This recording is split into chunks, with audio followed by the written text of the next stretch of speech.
സത്യത്തിനും ധർമ്മത്തിനും നീതിക്കും വേണ്ടി പൊരുതാൻ ഇറങ്ങിയവർ, പോരാട്ടം നയിക്കാൻ ആഗ്രഹിക്കുന്നവർ, അവർ പൊതുപ്രവർത്തകർ കൂടിയാണെങ്കിൽ അവർ തങ്ങളുടെ സ്വന്തം ഭാഗത്ത് സത്യവും നീതിയും നേരും എല്ലാം ഉണ്ട് എന്ന് ഉറപ്പുവരുത്തിയിട്ട് വേണം മറ്റുള്ളവരുടെ കാര്യങ്ങളിൽ ഇടപെടാൻ പോകുന്നത്.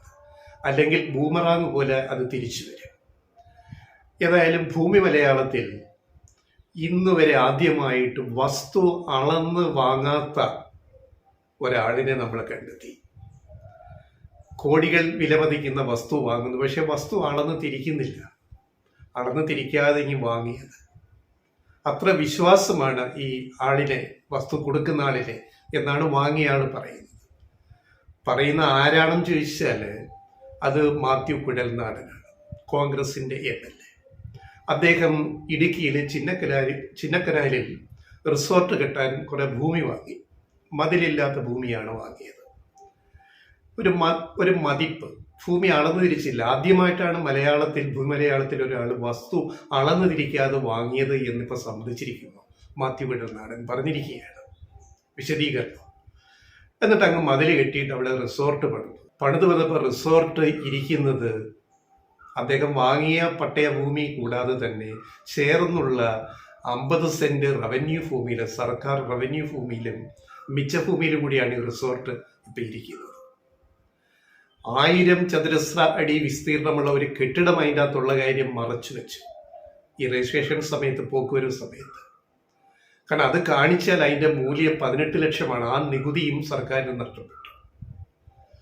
അദ്ദേഹം പറയുന്ന തൊടു ന്യായങ്ങൾ, ഞാൻ മുഖ്യമന്ത്രിയുടെ മകൾക്കെതിരെ പലതും ഇങ്ങനെ അഴിമതി ഉന്നയിച്ചതുകൊണ്ട് എന്നെ വേട്ടയാടുകയാണ്.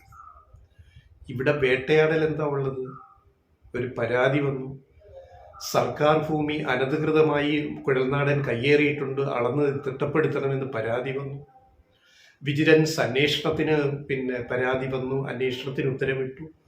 വിജിലൻസ് ആദ്യം അന്വേഷിച്ചപ്പോൾ തന്നെ കണ്ടെത്തി 50 സെന്റ് സർക്കാർ വക ഭൂമി കയ്യേറിയാണ് കുഴൽനാടൻ റിസോർട്ട് പണിതിരിക്കുന്നത്, കൂടാതെ മിച്ച ഭൂമി. എന്നിട്ട് വിദ്വാൻ അങ്ങ് മതില് കെട്ടി. അപ്പോൾ ചോദിച്ചപ്പോൾ പറഞ്ഞല്ലേ ഇത്, ഞാൻ അളക്കാതെ ഭൂമി വാങ്ങിയത്, പിന്നെ ചുറ്റും മതില് കെട്ടി. എന്തിനാ മതില് കെട്ടിയത്? അത് വേറെ ആരും കയ്യേറാതിരിക്കാൻ. എന്താ തമാശ! ഞാൻ കയ്യേറി, മതില് കെട്ടി, ഞാൻ റിസോർട്ട് ഉണ്ടാക്കി. വേറെ ആരും കയ്യേറാതിരിക്കാൻ ഞാൻ റവന്യൂ ഭൂമിയിലെ സർക്കാരിൻ്റെ ഭൂമി ഉൾപ്പെടെ മതിലങ്ങ് കെട്ടി. പൊതുപ്രവർത്തനത്തിന് ഇറങ്ങുമ്പോൾ, ഇങ്ങനെയൊക്കെ ആലോചിച്ച് ഇറങ്ങുമ്പോൾ, മറ്റുള്ളവരുടെ നേരെ ചോദ്യങ്ങൾ ഉന്നയിക്കുമ്പോൾ സ്വന്തം കാലിലെ മന്ത് മറച്ചു വെക്കാൻ ശ്രമിക്കരുത്. അല്ലെങ്കിൽ മന്തുള്ള കാര്യം ഓർത്തിരിക്കണം. എങ്കിലേ മറ്റുള്ളവരെ 2 കാലിലും മന്തെന്ന് വിളിച്ച് പറയുമ്പോൾ, അല്ലെങ്കിൽ മറ്റവൻ്റെ ഒരു കാലിലെ മന്ത് ചൂണ്ടിക്കാണിക്കുമ്പോൾ 2 കാലിലും മന്താണെങ്കിൽ എന്താ അവസ്ഥ? അപ്പോൾ കുഴൽനാടൻ്റെ പരിപാടി, പ്രവർത്തനം നിയമവിരുദ്ധമാണെന്ന് കണ്ടെത്തി വിജിലൻസ് അന്വേഷണത്തിൽ 50 സെന്റ് സർക്കാർ ഭൂമി കയ്യേറി. 50 സെന്റ് എന്ന് പറഞ്ഞാൽ എത്ര കോടി അവിടെ വിലമതിക്കുന്ന ഭൂമിയാണെന്ന് ആലോചിക്കണം. സുളുവിൽ കാര്യം സാധിച്ചു. അങ്ങനെ വിജിലൻസ് വകുപ്പ് റവന്യൂ വകുപ്പിന് റിപ്പോർട്ട് കൊടുത്തു. റവന്യൂ വകുപ്പാണല്ലോ ഭൂമിയുടെ കാര്യങ്ങൾ തീരുമാനിക്കുന്നത്. റവന്യൂ വകുപ്പ് ഇത് പരിശോധിച്ചിട്ട് അത് ശരിവെച്ചു. 50 സെന്റ് കയ്യേറി മാത്യു കുഴൽനാടൻ MLA, അത് തിരിച്ചെടുക്കണം. അതിന് റവന്യൂ വകുപ്പാണ് നടപടി സ്വീകരിക്കേണ്ടത്. അത് പ്രകാരം റിപ്പോർട്ട് ജില്ലാ കളക്ടർക്ക് അയച്ചു, ഇടുക്കി ജില്ലാ കളക്ടർക്ക്. അദ്ദേഹം കഴിഞ്ഞ ദിവസം ഈ ഭൂമി തിരിച്ചു പിടിക്കാൻ ഉത്തരവിട്ടു. അത് പ്രകാരം ഭൂമി തിരിച്ച് സർക്കാരിലേക്ക് എടുക്കുന്നതിനുള്ള നടപടിക്രമങ്ങൾ മുന്നോട്ട് പോവുകയാണ്. അപ്പോൾ കുഴൽനാടന് എന്താണ് പറയാനുള്ളത്? അദ്ദേഹം ആദ്യം പറഞ്ഞ എന്താണ്? ഏത് വെല്ലുവിളിയും നേരിടാൻ ഞാൻ തയ്യാറാണ്. ഞാൻ ഭൂമി കയ്യേറിയിട്ടില്ല, ഏത് വെല്ലുവിളിയും ഞാൻ നേരിടും. പക്ഷെ ഒരു പാവമാണ്, എന്ത് ചെയ്യാൻ? അളന്നു നോക്കാതെ ഭൂമി വാങ്ങിയ ഒരു മണ്ടൻ പാവമാണ് മാത്യു കുഴൽനാടൻ. ഇങ്ങനെയുള്ള പാവം മലയാളികളെ എവിടെയെങ്കിലും കാണാൻ പറ്റുമോ? നമ്മൾ ആരെങ്കിലും ഒരു 5 സെന്റോ 10 സെന്റോ ഒക്കെ വാങ്ങിയാൽ, അല്ല 1 ഏക്കർ ഭൂമി വാങ്ങിയാൽ, നമ്മൾ ആദ്യം അത് അളന്നു നോക്കുമല്ലോ. ഈ പ്രമാണത്തിൽ പറയുന്ന അത്ര ഈ ഭൂമി ഉണ്ടോ എന്ന്, അതോ കൂടുതലുണ്ടോ കുറവുണ്ടോ എന്ന് നോക്കിയിട്ടല്ലേ വാങ്ങും. പാവം കുഴൽനാടനാണ് നമ്മൾ വല്ലാണ്ട് സംശയിച്ചു പോയി. പാവം വക്കീലാണത്രേ അദ്ദേഹം. സുപ്രീം കോടതിയിലും ഹൈക്കോടതിയിലും എവിടേക്കോ വക്കീലാണത്രേ. വക്കീലായിട്ട് പോലും ഈ വസ്തു അളന്നു നോക്കി വാങ്ങാൻ എന്തേ തോന്നാഞ്ഞത്?